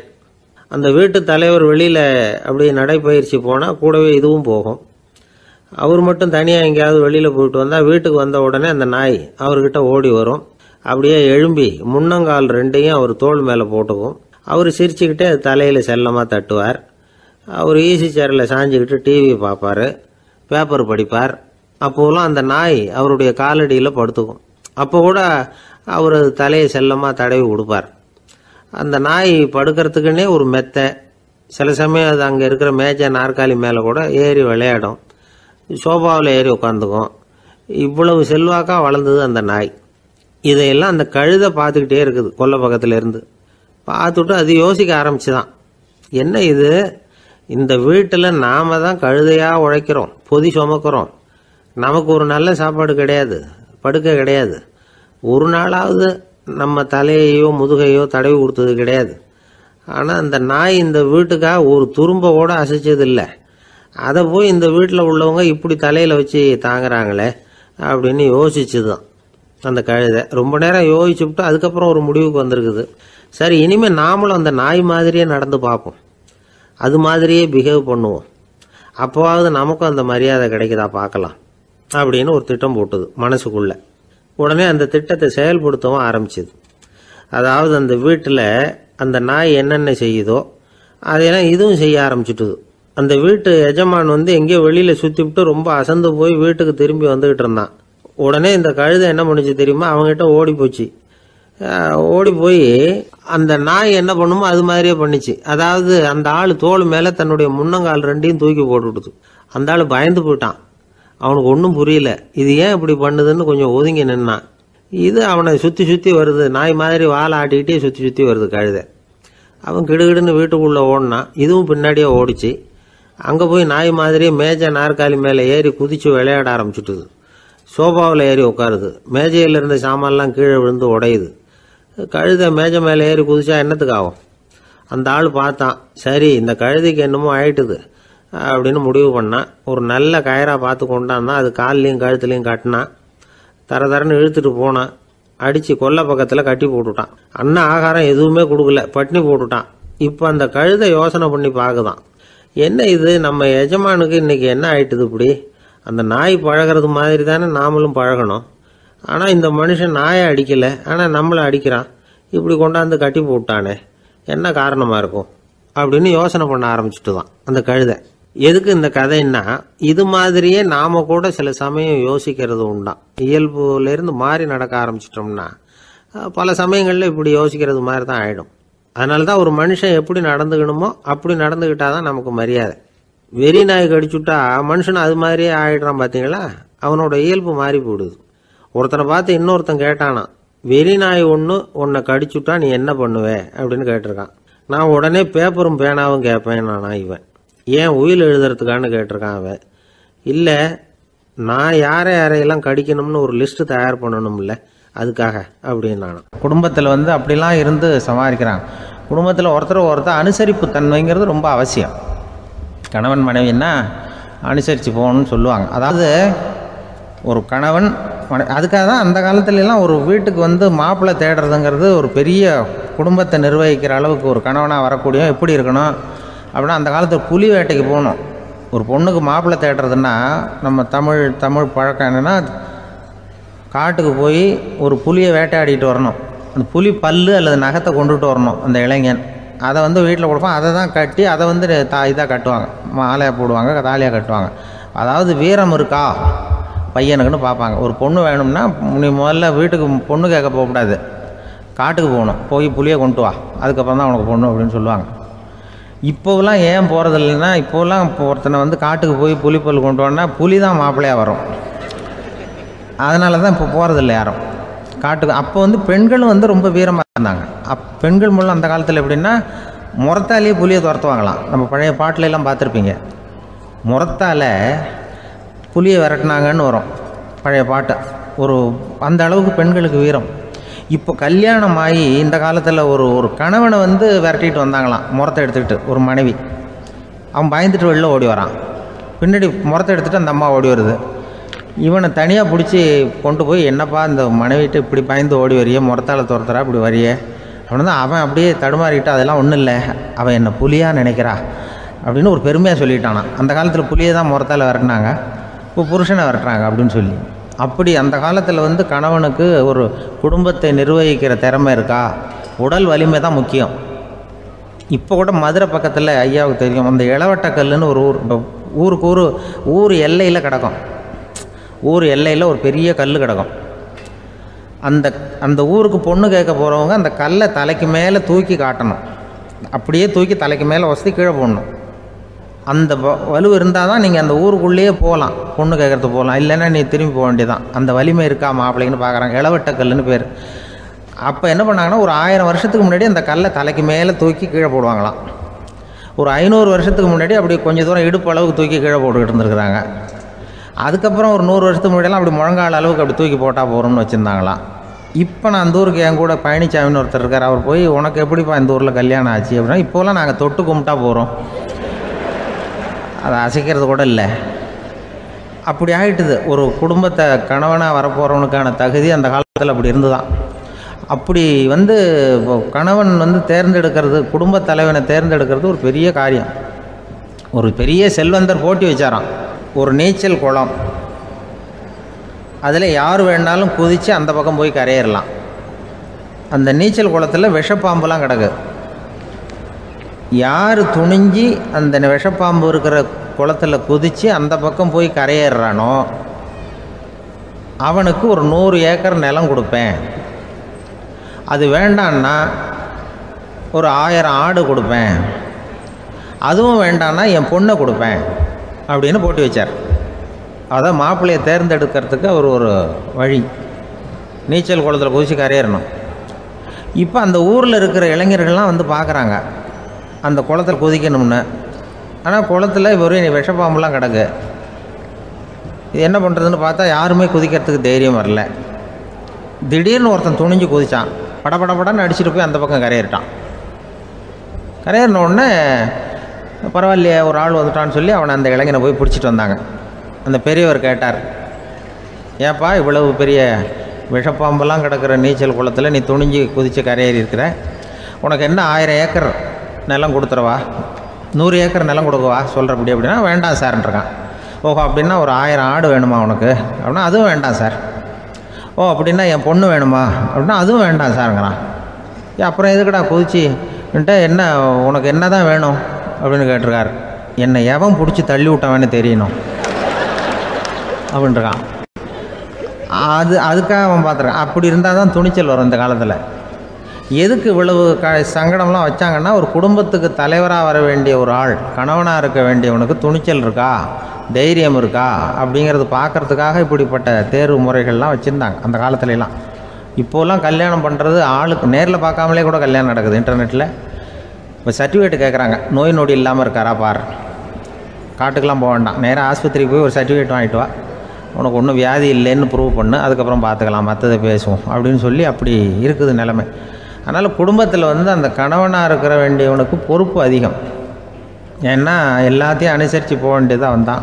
மனித நேயம்ங்கிறத பற்றி சொல்லுவாங்க. மனித நேயம் ஏன்னா ஒரு கணவன் கணவனாக இருக்கணும், மனைவி மனைவியாக இருக்கணும். ஒரு மனுஷன் இன்றைக்கி மனிதன் மனிதனாக இல்லை, மனித நேயம் குறைஞ்சி போச்சு. எது குடும்ப உறவுகள்லாம் ரொம்ப மாறி போச்சுன்னு சொல்லலாம். இப்போ நாகரிகத்தில் அப்படி தான் இருக்குது. ஒரு இதில் ஒருத்தன் என்ன பண்ணியிருக்கிறான், ஒரு சின்ன பையனை கொண்டு வந்தானா. ஒரு சின்ன பையன் பக்கத்தில் இருக்கான். ஒரு பெரியவர் கேட்டிருக்கார், யாரப்பா அந்த பையன் அப்படின்னு கேட்டிருக்கார். இவன் சொன்னான்னா, இந்த பையன் எனக்கு தூரத்து உறவு, எனக்கு தூரத்து உறவுன்னு இருக்கான். சரி, தூரத்து உறவுன்னா எப்படி அப்படின்னு கேட்டிருக்கான். இந்த பையன் எங்கள் அப்பாவுக்கு 8வது பிள்ளை அப்படின்னானா. கூட பிறந்தவனே அவ்வளோ தூரமாக போயிட்டான், 8வதாக பிறந்தான். அப்படி இருக்க குடும்ப உறவுகள்ங்கிறது. மனுஷனுக்கு வேல்யூ விஞ்ஞானம் எப்படி போட்டிருக்குன்னா, ஒரு மனித உடம்பில் இருக்கிற கால்சியத்தை மட்டும் தனியாக எடுத்தால் ஒரு சின்ன ரூமுக்கு வெள்ளை அடிக்கலாமா. ஒரு மனுஷ உடம்பில் இருக்கிற பாஸ்பரஸை மட்டும் தனியாக எடுத்தால் ஒரு 40 நெருப்பு குச்சி தயார் பண்ணலாம். ஒரு மனுஷ உடம்பில் இருக்கிற இந்த கொழுப்பு சத்தை மட்டும் தனியாக எடுத்தால் ஒரு 7 சோப்பு கட்டி தயார் பண்ணலாம். அது மாதிரி ஒரு மனுஷ உடம்புல இருக்கிற இரும்பு சத்தை மட்டும் தனியாக எடுத்தால் ஒரு 2 அங்குல ஆணி 2 செய்யலாம். இவ்வளவுக்கும் விலை போட்டால் 42 ரூபா 50 காசு. இதுதான் மனுஷனுக்கு விஞ்ஞானம் போட்டிருக்கிற விலை. அது எப்போ அது ஒசரும்னா, அவன் மனுஷனாக இருக்கிற வரைக்கும் இருக்கிறப்ப. அதுவும் செத்து போனால் அதுவும் கிடையாது, செத்து போனால் அதுவும் குறைஞ்சிரும். மிருகங்களுக்கெல்லாம் அப்படி இல்லை, செத்ததுக்கு அப்புறம் விலை கூடும். அங்கெல்லாம் எல்லா ஊர்லேயும் பார்த்திங்கன்னா உயிர் கோழி 50 ரூபா, உரிச்ச கோழி 60 ரூபான்னு போட்டிருக்கோம். செத்ததுக்கு அப்புறம் 10 ரூபா அதிகம். மனுஷனை நீ உயிர் மனுஷன் 42 ரூபா 50 காசு, செத்ததுக்கு அப்புறம் 52 ரூபான்னா நீயே வச்சுக்கிடாது, எனக்கு இது கண்டு போடும். அவன் எப்போ அவனுக்கு வேல்யூ கூடும்னா, மனிதன் மனிதனாக வாழும்பொழுது தான் வேல்யூ கூடும். குடும்பத்தில் அந்த அந்த பாசத்தோடு வாழணும்னு கடவுள்கிட்ட கேட்டு சொன்னாங்களே, அதுதான். இந்த சமூகங்கிறதும் ஒரு பெரிய குடும்பம்தான். அதனால தான் இந்த நாட்டுக்கு உள்ள பெருமையை எல்லாரும் ஒற்றுமையாக இருந்தால் எதையும் சாதிக்கலாம்ங்கிறது தான் இந்த நாட்டுக்கு உள்ள பெருமை. அப்படி நிரூபித்தோம். அதனால் சமூகங்கிறதும் ஒரு குடும்பம் மாதிரி இருக்கிறது தான் பெருசு. இப்போ சில இதெல்லாம் இப்போ ஜாதி மத வேறுபாடெல்லாம் நம்முடைய முன்னேற்றத்தை தடுக்கும். விலங்குகள் நம்மளை விட மேலானது. அதான் ஒரு ஊரில் ஒரு சிவன் கோயில் இருந்து தான். சிவன் கோயிலில் அந்த புறாவெல்லாம் வளர்ந்துக்கிட்டு இருந்திருக்கு. அந்த மாடத்தில், சிவன் கோயில் மாடத்தில் புறாவெல்லாம் குடியிருந்திருக்கு. உடனே அதுக்கு கும்பாபிஷேகம் பண்ணுறதுக்காக ஊரில் திட்டம் போட்டாங்க. சிவன் கோயிலுக்கு வெள்ளடிக்க ஆரம்பித்தாங்க. வர்ணம் பூச ஆரம்பித்ததும் அதுக்கு சாரம் கட்டுவாங்கள்ல, அந்த குச்சியெல்லாம் வச்சு சாரம் கட்டுவாங்க. உடனே இந்த புறாவெல்லாம் என்ன பண்ணிச்சான், இனிமேல் நம்ம இங்கே வெள்ளை அடிக்கிறாங்க, கும்பாபிஷேகம் வருது, நம்ம இங்கே குடியிருக்க முடியாது, எதிர்த்தாப்புல எங்கே போகலான்னு பார்த்துருக்கு. இந்த உயரம் கோபுரத்தில் இருந்த புறாவெல்லாம் எதிர்த்தாப்புல ஒரு மாதா கோயில் இருந்திருக்கு, சர்ச்சு. அங்கே சில மாடங்களில் புறாவெல்லாம் இருக்குது, சில மாடம் இருக்குது. உடனே நம்மளாம் அங்கே போய்டும் கொஞ்சம் காலத்துக்குன்னு எல்லாம் புறப்பட்டு இந்த மாதா கோயிலுக்கு போயிடுது. அங்கே போனால் அங்கே இருக்கிற புறாவோடு சேர்ந்து இதுவும் குடியிருந்துட்டுருக்கு. கொஞ்ச நாள் என்னாச்சு, அங்கே கிறிஸ்மஸ் வந்துட்டுது. கிறிஸ்மஸ் வந்ததும் சரி, இங்கேயும் வெள்ளடிக்க ஆரம்பிக்கிறாங்க. நம்ம மறுபடியும் எங்கடா போகிறதுன்னு பார்த்தா, அங்கே இருக்கிற புறாவோட சேர்ந்து இதுவும் சேர்ந்து நேராக ஒரு பள்ளிவாசல் இருந்தது. எதுக்கு அங்கே இருக்கிற மாடத்தில் போய் அங்கே குடியேறிட்டுது எல்லாம். அங்கே போனால் அங்கே ரமலான் மாதம் ரம்ஜானுக்காக அதையும் புதுப்பிக்க ஆரம்பித்தாங்க. இது என்ன பண்ணுறதுன்னு சொல்லி இந்த 3 செட்டு புறாவும் சேர்ந்து என்ன பண்ணிச்சு, எங்கே போகலான்னு பார்த்தா மறுபடியும் அதுக்குள்ளே இந்த சிவன் கோயிலில் கும்பாபிஷேகம் முடிஞ்சு போச்சான். முடிஞ்சிருக்கு, அங்கே போடுவோம் எல்லாருன்னு சொல்லி எல்லா புறாவும் அந்த சிவன் கோயிலுக்கு வந்துட்டுது. அங்கே போய் மாடத்தில் அதை குடியிருந்துட்டுது. அப்போ திடீர்னு ஒரு நாள் பார்த்தா ஒரே கலவரம் பூமியில் எல்லாம் ஒருத்தன் அருவாளை தூக்கிட்டு நிற்கிறான், குச்சி எடுத்து ஒருத்தனை சுட்டுக்கிறான். ஒரே கலவரம், சத்தம், ஒரே மத கலவரம் வந்துட்டுது ஊரில்.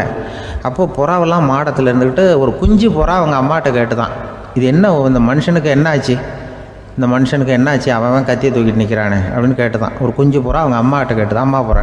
இப்போ அம்மா அந்த புறா சொல்லித்தான், மனுஷனுக்கு இப்போ மதம் பிடிச்சிருக்கு, அதான் கத்தியை தூக்கிட்டு நிற்கிறான் அப்படின்ட்டுருக்கு. இப்போ நமக்கெல்லாம் பிடிக்கலையே அப்படின்னு தான். அப்போ அந்த புறா சொல்லிச்சான், அந்த பாருமா, நாம் இந்த சிவன் கோயிலில் இருந்தாலும் நமக்கு புறான்னு தான் பேர், இந்த மாதா கோயிலுக்கு போனாலும் நமக்கு புறான்னு தான் பேர், பள்ளிவாசலுக்கு போனாலும் நமக்கு புறான்னு தான் பேர். அந்த மனுஷன் அப்படி இல்லை. அவன் இங்கே இருக்கிற வரைக்கும் இந்துன்னு சொல்லுவான், அங்கே மாதா கோயில் இருந்தான்னா கிறிஸ்தவன்னு சொல்லுவான், பள்ளிவாசலில் இருந்தான்னா முஸ்லீம்னு சொல்லுவான். அப்போ இப்போ குஞ்சு புறா அது என்ன இப்படி பண்ணுறாங்க மனுஷங்க, இப்போ அவங்கள விட நம்ம வசதி போல் இருக்க, நம்ம தேவலாம் போல் இருக்க அப்படின்னு தான் அந்த குஞ்சு புறா. அப்போ அந்த தாய் புறா சொல்லித்தான், உண்மை தான், அதனால தான் நம்ம மேலான இடத்துல இருக்கிறோம், அவன் கீழே நிற்கிறான் இன்னமும் அப்படின்னு சொல்லித்தான். இதுதான் அந்த குடும்பம்ங்கிறது, சமுதாயம்ங்கிறது ஒரு பெரிய குடும்பம். அது இந்த புறாக்கிட்டேருந்து மனுஷன் கற்றுக்க வேண்டியிருக்கு. அப்படி இருக்குது இன்றைக்கி மனுஷனுடைய நிலைமை. அதை புரிஞ்சுக்கணும். அப்படி தான் ஒவ்வொரு இதுலேயும் நாம் நடந்து கொள்ள வேண்டியிருக்குது. மிருகங்கள்டேருந்து கற்றுக்கிற வாய்ப்பெல்லாம் இருக்குது. அப்படி சொல்லுவாங்க, பிள்ளைகளை பற்றி சொல்லுவாங்க.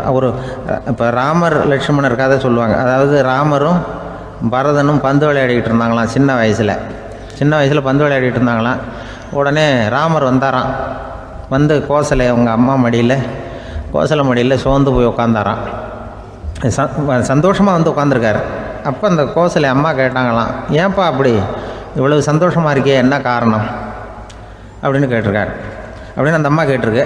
ராமன் சொன்னான்னா, என் தம்பியோட நான் பந்து விளையாண்டுக்கிட்டு இருந்தேன், பரதன் அவன் ஜெயிச்சுட்டான், நான் தோத்துட்டேன், என்னை அவன் ஜெயிச்சுட்டான், அவனுடைய வெற்றி எனக்கு சந்தோஷமாக இருக்குது, தம்பியோட வெற்றி, அதனால் நான் சந்தோஷமாக இருக்கேன்னு சொல்லியிருக்கேன். அந்த அம்மாவுக்கு ரொம்ப சந்தோஷம், தம்பி ஜெயிக்கிறாங்கிறத பற்றி அண்ணன் சந்தோஷப்படுறானே அப்படின்னு. கொஞ்ச நேரத்தில் பரதன் வந்திருக்கான். அவன் சோர்ந்து போய் கலங்கி போய் அதே அம்மா மடியில் உட்காந்துருக்கான். நீ ஏன்ப்பா, நீ தான் ஜெயிச்சுட்டியாமே, நீ என்னத்துக்கு வருத்தப்பட்டுக்கிட்டு வர அப்படின்னு கேட்டிருக்கேன் அந்த அம்மா.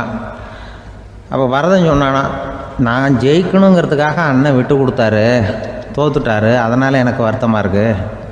உண்மையில் அவர் தான் ஜெயிச்சிருக்க வேண்டியது, எனக்காக விட்டு கொடுத்தாரு அண்ணன், அதனால் நான் வருத்தப்படுறேன்னா. அப்போ அந்த அம்மா சொல்லிச்சான், இப்படி தான் தம்பியினுடைய வெற்றி அண்ணனை சந்தோஷப்படுத்துது, அண்ணனுடைய தோல்வி தம்பியை வருத்தப்பட வைக்குது, இப்படி தான் இருக்கணும் அண்ணன் தம்பின்னா, அப்படி தான் குடும்பத்தில் இருக்கணும்னு சொல்லி அந்த அம்மா சொன்னதாக சொல்லுவாங்க ராமாயண கதை. அதே போல் இப்போ இதில் வரும், நபிகள் நாயகத்தினுடைய பேரர்கள் பாத்திமாவனுடைய பிள்ளைகள் 2 பேர், ஹசன் ஹுசைன் 2 பேர் நபிகள் நாயகத்தினுடைய பேரன்மார்கள்.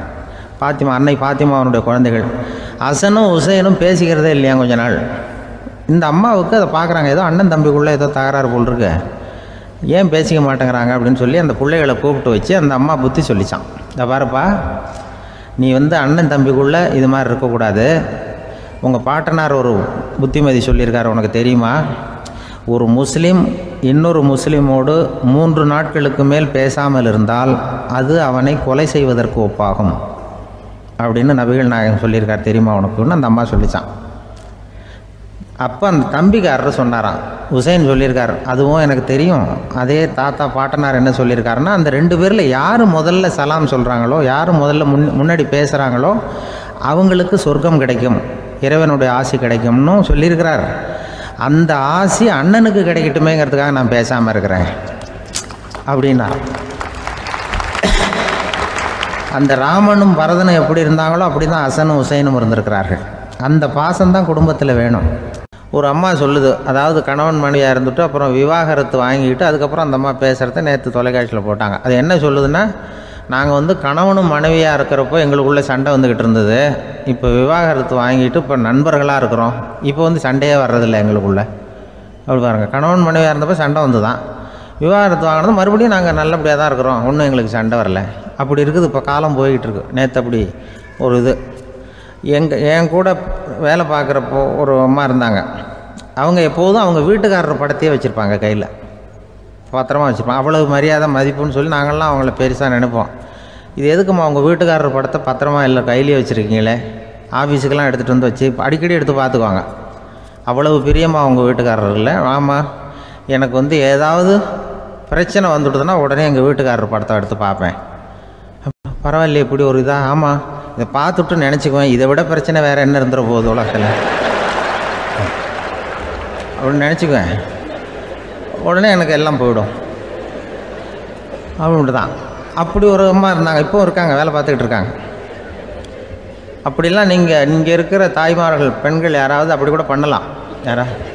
எப்போதுமே உங்கள் வீட்டுக்காரர் படத்தை கையில் வச்சுக்கோங்க. அது ஒரு யோசனை, குடும்பம் குதூகலமாக இருக்கிறதுக்கு அது ஒரு யோசனை. அதே மாதிரி இவங்களும் அவங்க படத்தை வச்சுக்கலாம். வச்சுக்கிட்டு பிரச்சனை வரும்பொழுது பார்த்துக்கணும், இதை விட நமக்கு என்ன வந்துட போகுது பெருசாக அப்படி தான் இருக்கணும். குடும்பம் நல்லபடியாக இருக்கணும்னா அதுக்கு இப்போ சொல்லுவாங்க, கடவுளே ஒரு வீட்டு கணவன் வீட்டு தலைவர் கனவுல வந்தாராம். கடவுள் இது மாதிரி உன்னை விட்டுட்டு உங்கள் குடும்பத்தை உன்னையெல்லாம் விட்டுட்டு போக போகிறேன்னா, அதனால் ஏதாவது வர வேணும்னா கேட்டு போய் வாங்கிக்கோ அப்படின்னு கடவுள் சொன்னாராம் இந்த குடும்ப தலைவர்கிட்ட. அவருக்கு என்ன கேட்குறதுன்னு புரியல. கடவுள் விட்டுட்டு போகிறேங்கிறார், ஏதாவது வரம் கேட்டுக்கோ அப்படின்னு நம்ம என்ன பண்ணுறது, என்ன கேட்குறதுன்னு ஒன்றும் புரியல. குழம்பிக்கிட்டு இருந்தான் அந்த ஆள் கனவுல. இப்போ கடவுள் சொன்னாரா, சரி நீ ரொம்ப குழப்பமாக இருக்க, நாளைக்கு மறுபடியும் உன் கனவுல வரேன், அதுக்குள்ளே நீ முடிவு பண்ணி வை, உனக்கு என்ன வரம் வேணுமோ கேட்டு வாங்கிக்கோ, உனக்கு வரம் கொடுத்துட்டு நான் போயிடுறேன், உன்னை விட்டுட்டு போகிறதா நான் முடிவு பண்ணிட்டேன் அப்படின்ட்டுருக்காரு கடவுள். சரி ஒரு நாள் அவகாசம் கொடுங்க, நாளைக்கு நான் அதுக்குள்ளே முடிவு பண்ணி வைக்கிறேன்ட்டு அவர் வந்தார். மறுநாள் முழிச்சுக்கிட்டு மனைவி மகன் மக்கள் எல்லோரையும் கூப்பிட்டார், குடும்பத்தில் எல்லாரையும். இப்படி வாங்க, இது மாதிரி நேற்று கனவுல வந்தார் கடவுள், நம்மளை விட்டுட்டு போக போகிறாராம், என்ன வரம் வேணும்னு கேட்டு வாங்கிங்கோ அப்படின்னு இப்போ சொல்லிட்டார். என்ன கேட்குறதுன்னா அப்படின்னு அந்த கணவன் கேட்குறான். இந்த மனைவி சொல்கிறாங்க, என் உடம்பு பூரா நகையாக இருக்கணும் அப்படின்னு கேளு அப்படின்ட்டுருக்கு. அதுக்குள்ளே அந்த ஒரு பொண்ணு ஓடி அப்படிலாம் கேட்காதப்பா கடவுள்கிட்ட, இப்போ இருக்கிற சொத்து எவ்வளோ இருக்கோ அதுபோல் இன்னொரு பங்கு வேணும்னு கேளு அப்படின்னு. அந்த பையன் அவன் வேறு சொன்னான், அவன் அது நமக்கு இது போல் ஒரு 10 பங்காவது வேணும், 2 பங்களா கார் வேணும் அப்படின்னு அவன் ஒரு லிஸ்ட்டை கொடுத்தான். இவர் என்ன கேட்குறதுன்னு முடிவு பண்ணுறதுக்குள்ள அங்கே வேலை செய்கிற அம்மா, ஒரு வயசான அம்மா வந்திருக்கு, வேலை செய்கிற அம்மா. அது சொல்லிச்சான் இவர்கிட்ட, தப்பாரு கடவுள்கிட்ட அப்படிலாம் கேட்காதப்பா, நாளைக்கு வரும்பொழுது என்ன வர வேணும்னா எங்கள் குடும்பத்தில் எல்லாரும் அன்பாக இருக்கணும் பாசமாக இருக்கணும்னு கேட்டு வாங்கிக்கோ, வரத்தை அன்பு பாசம் குடும்பத்தில் எப்போதும் நிலவணும்னு கேட்டு வாங்கிக்கோ, வேற எல்லாம் நம்ம பார்த்துக்கலான்னு இந்த பெரியம்மா சொல்லிச்சான். மறுநாள் அதே மாதிரி படுத்து தூங்கினார். கடவுள் கனவுல வந்தார். கேட்கும்பொழுது இவர் சொன்னாராம், ஐயா எனக்கு எங்கள் குடும்பத்தில் நாங்கள் கணவன் மனைவி புள்ள குட்டி எல்லாம் பாசமாக இருக்கணும் அன்பாக இருக்கணும், இதுதான் எங்களுக்கு வர வேணும் அப்படின்னு கேட்டாராம். இவர் கேட்டதும் கடவுள் தலையை சொரிய ஆரம்பிச்சிட்டாராம். ஏன் என்ன யோசிக்கிறீங்கன்னு கேட்டிருக்காரு. நீங்கள் அன்பாக பிரியமாக இருந்தீங்கன்னா அப்புறம் ஏன் நான் உங்களை விட்டுட்டு போக போகிறேன், நான் ஏற்கனவே இல்லைங்கிறதுனால தான் உங்களை விட்டு போகலாம்னு முடிவு பண்ணியிருந்தேன். இப்போ நீங்கள் ஏற்கனவே பாசமாக இருந்தீங்கன்னா நான் இனிமேல் போக மாட்டேன், அதனால் ஏன் முடிவை மாற்றிக்க வேண்டியது தான், உங்கள் கூட தான் இருக்க போகிறேன்னாராம். இப்படி ஒரு கதை சொல்லுவாங்க. அதனால் ஒரு குடும்பத்தில் அந்தந்த உறவு முறைகள் சரியாக இருக்கிற வரைக்கும் எல்லாம் நல்லாயிருக்கும். அங்கே தான் இறைவன் வாழும் இல்லம்ங்கிறாங்களே, அதுதான் அது. அதில் அந்த குடும்ப தலைவருங்கிறவர் கணவன் அப்படிங்கிறதுனால அவருக்கு தான் பொறுப்பு. அவருக்கு நிறைய சகிப்புத்தன்மை வேணும், கோபம் வரக்கூடாது, யார் என்ன சொன்னாலும் போகணும். சில கணவன்மார்கள் எது சொன்னாலும் மனைவி தட்டுறதில்லை. அங்கே போனால் போவாங்க, எதுக்கு போக சொல்கிறேன்னு கேட்குறதில்ல, போகிறது, இங்கே வாழ்னா வர்றது. திருவள்ளுவர் மனைவி இருந்தாருன்னு சொல்கிறாங்கல்ல, அது மாதிரி. அது எப்படின்னா ஒருத்தர் சொன்னார், அது அப்படி இல்லை, அதுக்கு ஒரு கதை சொன்னார். ஹிட்லர் வந்தாராம் ஒரு தடவை, ஒரு பெரிய கப்பல் மேலே, கப்பலுடைய மேல் தளத்தில் ஹிட்லர் வந்துக்கிட்டு இருக்கார். ஒரு இங்கிலீஷ் கேப்டன் எதிரில் நிற்கிறான். அவனுக்கு பெரிய ஆச்சரியம், இந்த ஆள் எப்படி இப்படி ஒரு தனி மனிதனாக இருந்துக்கிட்டு உலகத்தையே இப்படி இந்த பாடுபடுத்துகிறார் அப்படின்னு சொல்லி, உன்னுடைய வெற்றிக்கு என்ன காரணம்னு கேட்டாராம் அந்த இங்கிலீஷ் கேப்டன். இப்போ ஹிட்லர் சொன்னாராம், என்னுடைய வெற்றிக்கு காரணம் என்கிட்ட வேலை செய்கிற ஊழியர்கள், நான் கிழிச்ச கோட்டை தாண்ட மாட்டாங்க, நான் என்ன சொல்கிறேனோ அதை உடனே செய்வாங்க, ஏன் எதுக்குன்னு எதிர்த்து பேச மாட்டாங்க, அதுதான் என்னுடைய வெற்றிக்கு காரணம் அப்படின்னு சொல்லி அதை நிரூபித்து காட்டுறேன் பார் அப்படின்னு சொல்லி கையை தட்டினாராம் ஹிட்லர். உடனே ஒரு சிப்பாய் எங்கேருந்து லெஃப்ட் ரைட் போட்டு சல்யூட் பண்ணி நின்னான். உடனே ஹிட்லர் சொன்னார், நீ அப்படியே இந்த கப்பல் மேல் தளத்துலேருந்து அப்படி கடலில் விழுந்து செத்து போடா அப்படின்னு பொத்துன்னு குதிச்சுட்டான். எதுக்கு சொல்கிறேன் என்ன இதில், உடனே குதிச்சு செத்து போட்டான். இவருக்கு பெரிய ஆச்சரியம் கேப்டனுக்கு. ஹிட்லர் சொன்னார், இதுதான் என்னுடைய வெற்றிக்கு காரணம், தப்பார் இன்னொருத்தனை கூப்பிட்றேன் அப்படின்னு தட்டினா இந்த பக்கத்துலேருந்து ஒருத்தன் வந்தான், லெஃப்ட் ரைட் நின்னா, நீ இப்படி குதிச்சு செத்து போடா அப்படின்னு பொத்துன்னு குதிச்சுட்டான். எதுக்கு போக சொல்கிறீங்கன்னு ஒன்றுமே கேட்கல, குதினா உடனே குதிச்சுட்டான். அப்போ ஹிட்லர் சொன்னார், இதே மாதிரி என்னுடைய ஒவ்வொரு ஊழியர்களும் இருக்கிறாங்க, நானும் ஊழியர்களை இழக்கிறதுக்கு தயாராக இல்லை, தயாராக இருப்பேன் எப்போதும், தப்பார் இன்னொருத்தர் தட்டுறேன்னு இன்னொருத்தர் வந்தார். எதிர்த்தாப்புலேருந்து ஒருத்தன் லெஃப்ட் ரைட் சல்யூட் அடித்தான். நீயும் குதிச்சு செத்து போடான்ருக்கார் ஹிட்லர். இவனால் பொறுக்க முடியல, இந்த இங்கிலீஷ் கேப்டன் அனாவசியமாக ஒவ்வொருத்தனாக குதிச்சுட்றானேன்னு சொல்லி ஓடி போய் அவனை குதிச்சிட்டான். குதிக்கிறதுக்கு முன்னாடி பிடிச்சி தனியாக எடுத்துகிட்டு போட்டான். தனியாக எடுத்துகிட்டு போய் அந்த சிப்பாய்கிட்ட கேட்டாரான் அந்த இங்கிலீஷ் கேப்டன், ஏன்ப்பா அந்த ஆள் குதிக்க சொல்கிறான்னா நீ ஏன் எதுக்குன்னு கேட்குறது இல்லையா, உடனே குதித்து செத்து போகிறீங்களே, இதெல்லாம் என்ன அநியாயம் அப்படின்ட்டுருக்கான் அந்த இங்கிலீஷ் கேப்டன் கையை பிடிச்சிக்கிட்டு. உடனே அந்த சிப்பாய்க்கு கோவம் வந்துட்டு தான், உடையா கையை, இவன்கிட்ட வேலை பார்க்குறத விட உழுந்து செத்து போகலான்னு நான் கொதிக்கிறான். என்ன அனாவசியமாக எதுக்கியா இருக்க சொல்கிறேன் அப்படின்னு சொல்லி குதிச்சுட்டானா. அதனால் இந்த உடனே சொல்கிறத செய்கிறாங்க பாருங்கள், அவங்கள நம்பக்கூடாது. கணவன்மார்களுக்கு ஒரு எச்சரிக்கை. சொல்கிறத உடனே செஞ்சுருவாங்க மனைவி. நீ அங்கே போனால் போங்க, வரணும் அது ஹிட்லர் மாதிரி நினைக்கிறாங்கன்னு அர்த்தம். இதுகிட்ட பேசிக்கிட்டு இருக்கிறத விட சொல்கிறத செஞ்சுட்டு போடுவோமே. அப்படி சமாளிக்கிற கணவன்மார்கள் உண்டு. குடும்பத்தில் அப்படிலாம் இருந்து சமாளிக்கிறாங்க. வாழ்க்கையில் வெற்றி பெற என்ன வழி? இது ஒரு முக்கியமான கேள்வி. இதுக்கு எல்லாரும் பொதுவாக சொல்கிற ஒரு பதில், உழைச்சா வெற்றி பெறலாம் அப்படிங்கிறது தான். வாழ்க்கையில் வெற்றி பெற உழைப்பு மட்டும் இருந்தால் போதாது, நேர்மையும் வேணும் அப்படிங்கிறார் பால் ஹாஃப்மேன். இவர் யார் தெரியுமா? இவர் ஒரு பெரிய பொருளாதார நிபுணர். 2வது உலகப் போர் முடிஞ்ச சமயம் அப்போ இவர் அமெரிக்காவின் நிதி ஆலோசகராக இருந்தார். தன்னுடைய வாழ்க்கையில் நடந்த பழைய நிகழ்ச்சி ஒன்று அவர் சொன்னார். இளம் வயசில் படித்து முடித்ததும் அவர் வேலை தேடிக்கிட்டு இருந்தாராம். அப்போது ஒரு கால்நடை வைத்தியர்கிட்ட போய் வேலை கேட்டிருக்கார். இவர் அங்கே போன சமயத்தில் அந்த டாக்டர் தன்னுடைய பழைய கார் ஒன்றை விற்பனை செய்யறதுக்காக வேற ஒருத்தர்கிட்ட பேரம் பேசிக்கிட்டு இருந்தார். வாங்க வந்தவர் இவர்கிட்ட அந்த காரை பற்றின விவரம்லாம் கேட்டுக்கிட்டு இருந்தார். கார் நல்ல நிலைமையில் இருக்குமா அப்படிங்கிற கவலை அவருக்கு. எல்லா விவரங்களையும் கேட்டுக்கிட்டு அவர் கடைசியாக சொன்னார், டாக்டர், இந்த காரை நீங்களே என்னுடைய ஊருக்கு ஓட்டிகிட்டு வர வேண்டியது. கார் எந்த ரிப்பேரும் ஆகாமல் என்னுடைய ஊருக்கு சேர்ந்துட்டுதுன்னா அங்கேயே நான் பணம் கொடுத்து இந்த காரை வாங்கிக்கிறேன் அப்படின்னார். நம்ம கார் அவ்வளோ தூரத்துக்கு வழியில் எந்த கோளாறும் இல்லாமல் போய் சேருமா அப்படிங்கிற சந்தேகம் டாக்டருக்கு. அவர் என்ன செஞ்சார் தெரியுமா? தன்கிட்ட வேலை கேட்டு வந்திருந்த இளைஞர் பால் ஹாஃப்மேனை கூப்பிட்டார். அவர்கிட்ட சொன்னார், இதை பாருப்பா, இந்த காரை நீ அவருடைய ஊர் வரைக்கும் நல்லபடியாக ஓட்டிகிட்டு போய் சேர்த்துட்டீன்னா உனக்கு நான் வேலை கொடுத்து விட்றேன். அது மட்டும் இல்லை, காரு விற்கிற தொகையில் கமிஷனும் கொடுக்குறேன், என்ன சம்மதமா அப்படின்னு கேட்டார். ஹாஃப்மேன் யோசனை பண்ணார். அதுக்கப்புறம் சரின்னு சொல்லி சம்மதிச்சார். கொஞ்ச நேரத்தில் அவரும் கார் வாங்க வந்தவரும் புறப்பட்டாங்க. இவர் ரொம்ப சிரமப்பட்டு வழியில் எங்கேயும் நிறுத்தாமல் காரை ரொம்ப சாமர்த்தியமாக ஓட்டிகிட்டு போய் சேர்த்துட்டார். இவரை அழைச்சிக்கிட்டு வீட்டுக்குள்ளே போனார். அப்புறம் கேட்டார், இதை பாருப்பா, இப்போ சொல்லு, இந்த காரோட நிலைமை இப்போ எப்படி இருக்குது? உண்மையிலேயே இது நல்ல நிலைமையில் இருக்குதா? உன்னுடைய மனசாட்சிப்படி பதில் சொல் அப்படின்னார். இவரும் உடனே காரு நல்ல நிலைமையில தான் இருக்குது அப்படின்னு சொல்கிறதுக்கு வாயை திறந்தார். அதுக்குள்ளே பார்வை எதிரில் உள்ள சுவர் மேலே பட்டுது. அங்கே இயேசுநாதர் படம் ஒன்று மாட்டியிருந்தாங்க. அதுக்கு அடியில் எழுதியிருந்த வாசகம் என்னன்னா, நீ பேசும் ஒவ்வொரு வார்த்தையையும் இயேசு கவனித்து கொண்டிருக்கிறார் அப்படின்னு இருந்தது. அந்த வரிகளை பார்த்தார். உடனே காரு சரியில்லை அப்படிங்கிற உண்மையை சொல்லிவிட்டார். இவர் இப்படி சொன்னதும் இவரை ரொம்ப ஆச்சரியமாக பார்த்தார். இவர்கிட்ட இருந்த நேர்மை அவரை சிந்திக்க வச்சது. உன்னுடைய நேர்மையை பாராட்டுறேன், உனக்கு கமிஷன் கிடைக்கணுங்கிறதுக்காகவே நான் இந்த காரை வாங்கிக்கிறேன்னார். இப்போ அவர் திகைச்சு போய் நின்னார். மறுபடியும் அவர் சொன்னார், நீ காரை ஓட்டிகிட்டு வரும்பொழுதே உன்னுடைய திறமையை பார்த்தேன், உனக்கு விருப்பம் இருந்தால் நீ என்கிட்டயே வேலைக்கு சேர்ந்து விடலாம் அப்படின்னார். பால் ஹாஃப்மேன் அவர்கிட்ட வேலைக்கு சேர்ந்தார். படிப்படியாக முன்னேறினார். கடைசியில் பார்த்தீங்கன்னா அமெரிக்காவினுடைய நிதி ஆலோசகராக ஆனார். அதுக்கப்புறம் அவர் அந்த பழைய சம்பவத்தை எப்பவும் மறக்கிறதில்ல, அடிக்கடி சொல்கிறது உண்டு.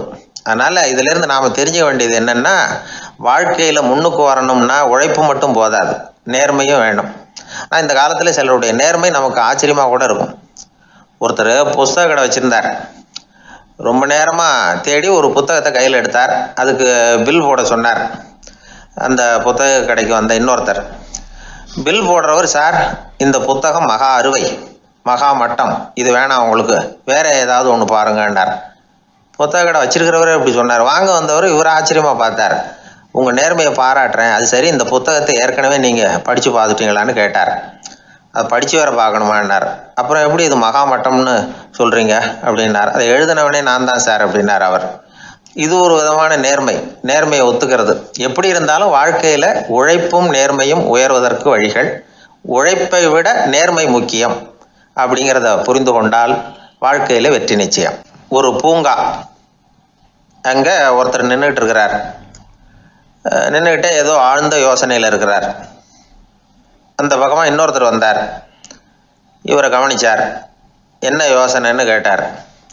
எப்படி எழுந்திருக்கிறதுன்னு யோசனை பண்ணிகிட்டு இருக்கிறேன்னாரு அவர். கேட்டவருக்கு ஒரு மாதிரி ஆயிட்டுது. ஏற்கனவே நின்றுக்கிட்டு இருக்கிற ஒருத்தர் எப்படி எழுந்திரிச்சு நிற்கிறதுன்னு யோசிக்கிறாருன்னா அது ஆச்சரியம் தானே. அதுக்கப்புறம் இவர் யோசிக்க ஆரம்பித்தார், என்ன இவர் இப்படி பேசுகிறாரு அப்படின்னு.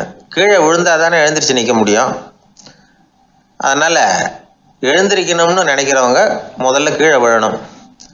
இவர் முதல்ல கீழே விழணும், அதுக்கப்புறம் தான் எழுந்திருக்கிறது எப்படின்னு சிந்திக்க முடியும். இந்த உலகத்தில் எல்லாருமே கீழே விழுந்து எழுந்தவர்கள் தான். இப்போ இந்த குழந்தை பருவத்தில் கீழே விழாமல் நடைபயில கற்றுக்கிட்டவங்க யாராவது உண்டா? சின்ன வயசில் ஒரு தடவை கூட கீழே விழலை சார், அப்படியே பிறந்தார் வளர்ந்தார் பெரியவர் ஆயிட்டார் அப்படின்னு யாரையும் சொல்ல முடியாது. அதனால் மனுஷங்கிறவன் விழுந்து புரண்டு எழுந்து தான் நடக்க கற்றுக்கிறான். ஒரு உண்மையை நாம் எல்லாரும் புரிஞ்சுக்கணும். இந்த உலகத்தில் தவறு செய்யாத மனிதர்களே யாரும் கிடையாது. அப்படி இருக்கிறப்போ எப்போதாவது நாம் தவறு பண்ணிவிட்டோம்னா அதுக்காக மனசு உடஞ்சி போயிடக்கூடாது, வாழ்க்கையில் வெறுப்பு வந்துடக்கூடாது. ஒரு தவறு நடந்துவிட்டுதா அதுக்காக மனசு உடஞ்சி போடாதீங்க, அதை ஒரு பாடமாக எடுத்துக்கங்க. அதே தவறு மறுபடியும் நடக்காமல் வேணும்னா பார்த்துக்கலாம், அது போதும். தடைக்கல்ல படிக்கல்லாம் மாற்றிக்கணும், இதுதான் இதில் முக்கியம். ஒரு அலுவலகம், அங்கே ஒரு அதிகாரி, அவர் உயர்ந்த பதவியில் இருந்தார், சிறந்த நிர்வாகின்னு பேர் வாங்கினவர். அவர் தனக்கு கீழே வேலை செய்கிறவங்க கிட்டெல்லாம் சொல்லுவாராம், இந்த நிறுவனத்தில் நீங்கள் எத்தனை தடவை வேணும்னாலும் தவறுகள் செய்யலாம், ஆனால் ஒரே விஷயம் என்னென்னா ஒரே தவறை மறுபடியும் செய்யக்கூடாது, அது முக்கியம் அப்படிம்பாராம். இதை மேம்போக்காக பார்த்தா அவர் ஏதோ தன்னுடைய ஊழியர்களை தவறு செய்ய தூண்டுறது மாதிரி தெரியும். ஆனால் உண்மை அப்படி இல்லை. இன்னைக்கு என்ன நடக்குது தெரியுமா? அநேகமாக எல்லா மனிதர்களுமே ஒரே தவறை தான் மறுபடியும் செய்கிறாங்க. விளையாட்டு வீரர்கள் ஒரே மாதிரியான தவறுகளை திரும்ப திரும்ப செய்கிறது உண்டு. கணக்கு எழுதுகிறவங்கள பாருங்கள், ஒரே தப்பை மறுபடியும் செய்வாங்க. அலுவலகம் வருகிறவர்களை கவனிங்க, ஒரு நாள் தாமதமாக வந்தால் பரவாயில்ல, தினமும் தாமதமாக வருவாங்க.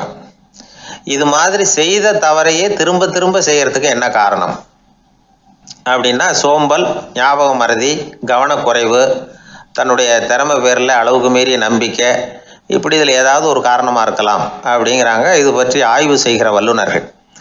ஒரு தடவை செஞ்ச தவிர மறுபடியும் செய்கிறது இல்லைன்னு முடிவு செஞ்சுக்கிட்டு அதை செயல்படுத்த கற்றுக்கணும், அது போதும், வாழ்க்கை வெற்றிகரமாக அமையும் அப்படிங்கிறாங்க அந்த அனுபவசாலிகள். அதனால் வெற்றிகரமாக வாழ்க்கையில் நடைபோட விரும்பும் இளைஞர்கள் தவிர்க்க வேண்டியது என்னென்னா, முதல்ல சோம்பலை தவிருங்கள், சுறுசுறுப்பாக இயங்குங்கள் அப்படிங்கிறது அவங்க அறிவுரை. ரெண்டாவது ஞாபக மறதி, எந்த செயல்லையும் ஈடுபாடு வேணும், அக்கறை வேணும்.